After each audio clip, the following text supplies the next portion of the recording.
This is not a test. I say it again. This is not a test.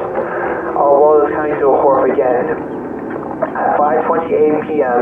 Eastern Standard Time, NASA has detected millions of meteorites striking our beautiful planet, causing catastrophic and unprecedented damage across the world. These meteorites have been identified as Nibiru meteorites.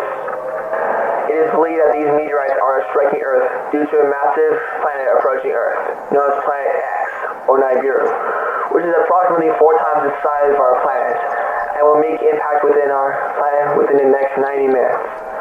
Many world cities are being utterly destroyed as they continue to impact Earth's surface, as Nibiru's collision draws very near. There is no way to stop these meteorites from impacting Earth. These Nibiru meteorites will continue to impact Earth until Planet X collides with it, which will cause the following to occur. A powerful explosion from the site of the impact. Mega earthquakes with magnitudes of 10.0 or higher on the Richter scale. Mega tsunamis towering over 2,000 feet or higher. The eruption of many volcanoes, including in the supervolcanoes of Yellowstone and Lake Toba. Kessler syndrome will take place. The Earth will be knocked off course and turn into a huge fireball. And the sun will be blocked for at least 75 years by the vaporized rock launched into the atmosphere, creating a nuclear winter following the blast.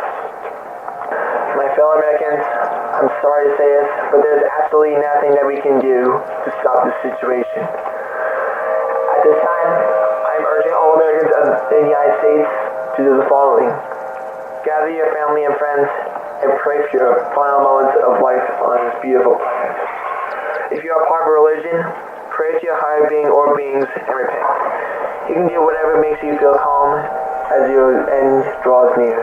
You can go into panic if you ever so wish to. I have selected a quote from the Bible to be read over the emergency alert system for the final time. John 4:11-12. Dear friends, since God so loved us, we also ought to love one another. No one has ever seen God, but if we love one another, God lives in us, and His love is made complete in us. We are now signing off for the final time with the final playing of the United States National Anthem. Your government thanks you for your cooperation during this emergency, but the end of the world has come. May God have mercy on us all.